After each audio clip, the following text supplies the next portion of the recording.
Pom. Every single drop of all you got. Every single drop of all you got. Every single bit of all you have. Every single bit of all you have. Salut les drapeaux pointus, t'es sur l'utiflux de bande de fils de... Aujourd'hui dans One Punch, on va parler d'un animé qui est très spécial, très particulier, très finalement je ne sais pas comment expliquer, c'est vraiment assez... C'est de la merde. L'animé du jour m'a été proposé comme d'habitude par un abonné au sourire sadique et d'une cruauté franchement malaisante. Alors, je te vois venir à 15 km, oui, pourquoi que t'as pas choisi mon animé à moi? C'est parce que c'est Lucas TV, c'est parce qu'il est connu, blablabla. Oui, c'est pour ça, il a plus d'abonnés que toi, c'est donc une meilleure personne.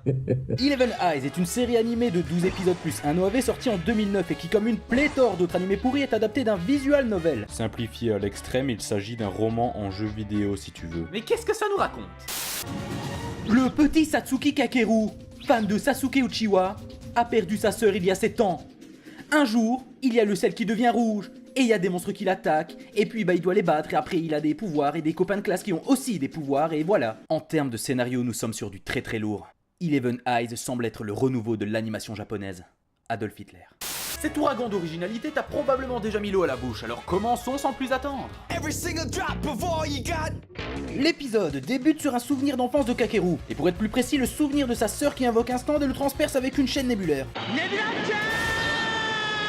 Ce sont des choses qui arrivent une fois. On se rend alors compte que cette tentative de meurtre est quand même bien ridicule puisque la chaîne est sortie du bide de la frangine, ce qui entraîne forcément sa mort par hémorragie. Qu'est-ce que c'est que cette capacité pourrie? Et puis y a quand même des moyens plus simples pour tuer son frère, non?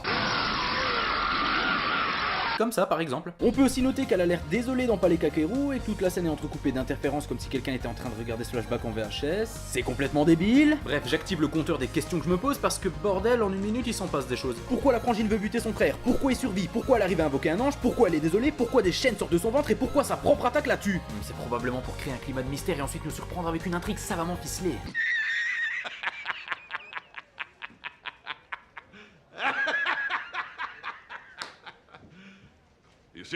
À moins que ça ne soit pour créer de l'intérêt chez des spectateurs très peu exigeants. On enchaîne avec l'opening qui est vraiment cool, mais seulement à condition de fermer les yeux sur tous les clichés qu'il contient malheureusement. À condition de fermer les yeux tout court en fait, il y a juste à ouvrir les oreilles. Une fois ce court bon moment passé, on débute réellement l'épisode. Donc, pendant la nuit, une fille récite des incantations. C'est alors qu'une gamine apparaît dans un feu et semble blesser l'incantatrice. Elle constate alors qu'une marque est apparue sur son bras.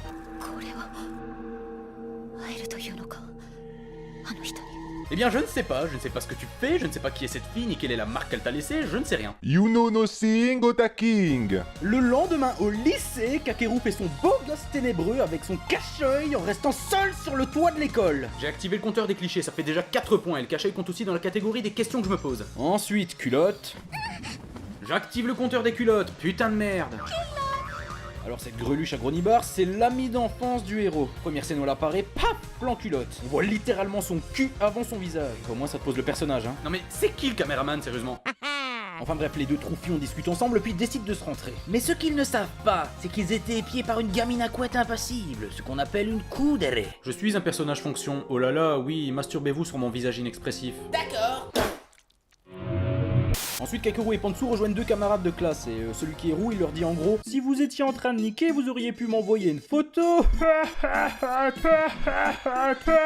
Je suis un comic relief, rigolez à mes blagues.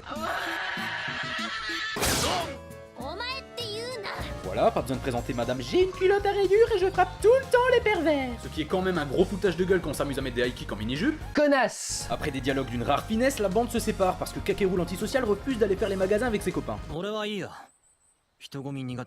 Et comme Cucula Praline ne sait pas s'affirmer dans sa vie de chiotte, elle fait genre hi hi hi, j'en avais pas envie non plus de toute façon.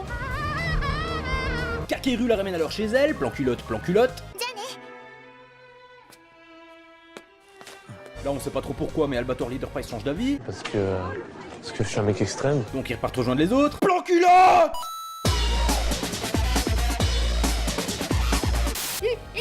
Je suis si heureuse, tenons-nous la main et puis... Oh mon dieu, une péripétie. Que se passe-t-il? Le cache-œil aurait donc un rapport avec l'intrigue, mais... Cet animé se révèle déjà plein de surprises, mais c'est incroyable. Stop. Bien sûr qu'il y avait un pouvoir ou un truc magique derrière son de signe distinctif censé le rendre cool. Fille de joie de maison close d'excréments. Le ciel est devenu rouge, une énorme lune noire est apparue, y a plus personne dans les rues, dans quelle merde ces trous du cul se sont foutus? Je m'en bats la rêve. Ils partent alors voir chez... Non mais vraiment, je m'en fous. Ils partent voir si les parents de Pansou sont là et oh, quelle surprise, ils sont pas à la maison.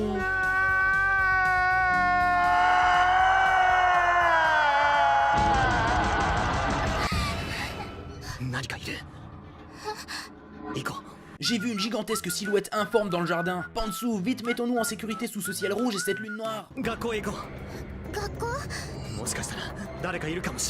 pourquoi y aurait quelqu'un au lycée spécialement abruti de service, héros de School Life Fantasy, débile, raclure de smegma périmé, y a personne dans la ville, qu'est-ce que tu comprends pas? Gros tas de morve. Mais non, c'est juste des phallus avec une auréole, des ailes et des tentacules. Putain, tatin, leur design est tellement hors sujet que j'ai l'impression qu'ils vont les violer au lieu de les buter. Et c'est aucun des deux pour finir puisque le monde redevient normal pile au bon moment. Du coup, ils boivent une tisane, ils partent se coucher, Kakeru fait un mauvais rêve avec une cité en feu et un chevalier en armure, il se réveille, culotte. On nous introduit deux nouveaux clichés, le mec qui se la pète et la coconne à lunettes. Ça en finit pas, j'en ai marre. Puis Kakeru et Pansou vont au lycée. Il aime vraiment ce lycée, hein. L'école c'est trop bien, on se fait des copains. Kakeru promet que s'il se passe encore des enrôles, il protégera Pansou, ce qui l'a fait pleurer de bonheur, oh là là. Et au même moment, la forme spectrale d'une fille inconnue les observe. Un peu comme la gamine du début, ça fait 2 fois sur un épisode. D'ailleurs, cette gamine inexpressive est une nouvelle élève qui tombe dans la même classe qu'eux et qui refuse de se présenter à la classe parce que d'après elle, c'est inutile. それじゃあ桃野さん挨拶をお願い必要ありません Effectivement, c'est inutile puisque tu sers juste à vendre des figurines à des gros fragiles en manque d'affection.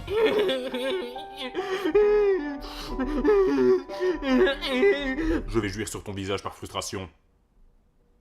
Alors pendant la récré, on se rend compte que tout le monde est un petit peu omnibulé par elle, hein. Le roux va même jusqu'à lui demander ses mensurations. Personne fait ça, mais personne fait ça, nom de Dieu, et ça fait rire personne, alors arrête. Quoi? Mais le harcèlement sexuel, Poker Face, elle s'en fout. Alors elle se lève, elle va voir Kakeru, le centre du monde. Ils sont alors interrompus par Pansou qui fait un malaise. J'aurais préféré qu'elle fasse un AVC. Oui, monsieur, parfaitement. Direction l'infirmerie, Sasukeru la transporte dans le couloir devant tout le monde d'une manière pas du tout adaptée au vu de ce qu'elle porte, puisque Culotte. Puis petite altercation avec le thug du lycée, puis Culotte. Et je vais en rêver à force, c'est bon, faut arrêter à un moment donné avec ça. allez maintenant, l'infirmière bonasse avec un bonnet F bien décolleté et un bonus porte-jartel. Celle-là on se demande comment elle s'est fait embaucher, hein. En plus elle fume dans l'infirmerie. C'est plus possible là, cet animé il est en train de me rendre misogyne. De toute façon, les femmes c'est tout des... Bon là je suis au bout de ma corde, alors j'active le Dans l'infirmerie, truc et truc discutent et on apprend alors que le cache-œil de Bidule en fait c'est parce qu'il a un œil d'une couleur différente, bordel c'est n'importe quoi, personne n'a un cache-œil juste pour ça. Mais c'est n'importe quoi. Sur le toit au même moment, il y a une meuf à cheveux rouges qui dit on en sait putain de rien et on s'en putain de pouce, bam, les deux huîtres font une petite promenade, on les observe encore, Penzo-san. Là je me rends compte que le seul truc que j'ai aimé dans cet épisode c'est un sac à dos pingouin et c'est quand même super triste. Ensuite c'est parti pour 3 minutes de remplissage à base de on fait les magasins et on boit du soda alors qu'il y a moins de 24 heures on a vécu une foutue éclipse des ténèbres où des monstres en forme de bite ont tous failli nous tuer.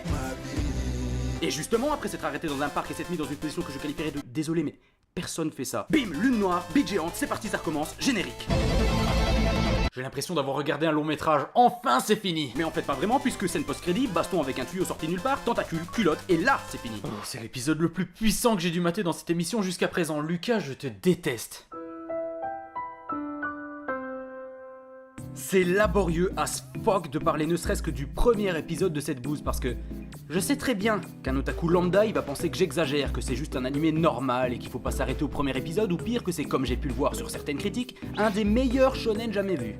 Really, nigga? Mais pour le roi des otaku, amateur de qualité extrême, chaque détail de paresse créative apparaît comme un coup de genou dans les couilles. Ça me rend fou, bon sang de Banzai, y a rien qui va, il suffit de voir les compteurs pour s'en rendre compte d'ailleurs. Hein quoi? Il compte quoi le dernier? Ben, l'originalité. En ce qui concerne les détails d'intrigue flou, j'imagine que certains trouvent ça tout à fait normal, mais non. Il faut pas regarder toute la série pour se rendre compte que c'est mal écrit, alors abstiens-toi d'écrire ton commentaire. Connard. N'empêche, en lisant des avis sur l'animé, j'ai pu constater qu'il était souvent considéré au minimum comme sympathique, hein, une sorte de bouche-trou en période creuse. Mais respectons un peu, y a toujours mieux que ça. Tiens, l'animé Persona 4 par exemple, c'est dans le même style mais sans tous les défauts à la One is Gonna Fly. Eleven Eyes, tu vas prendre 7 gros points dans ta gueule. Un parce que t'es qu'un concentré de clichés insupportable. Un parce que t'as même pas ne serait-ce qu'une once d'originalité, c'est juste pitoyable. Un parce que tu crées du mystère de façon artificielle pour te donner un air sombre et complexe alors que t'as aucune réelle profondeur. Un parce que t'as vraiment de graves problèmes avec les culottes. Un parce que 3/4 de tes personnages sont des meufs et on sait tous très bien pourquoi. Un parce que tes personnages ne sont pas des personnages mais des pantins sans âme, des rôles, des fonctions, des figurines sur pattes. Et enfin un dernier parce que les animés comme toi sont tellement devenus une norme que beaucoup de gens arrivent à n'y voir aucun problème. Quant au bisou, tu n'en mérites pas un seul. La Japanimation garçon est gravement malade et tu es une de ses tumeurs. Bite. N'empêche que je me demande quand même pourquoi Lucas a maté cet animé à la base avant de me l'envoyer.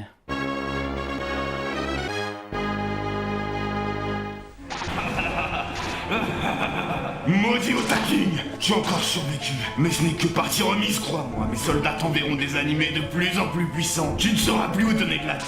Et à ce moment-là, j'en terminerai avec toi une bonne fois pour toutes. J'ai tout entendu.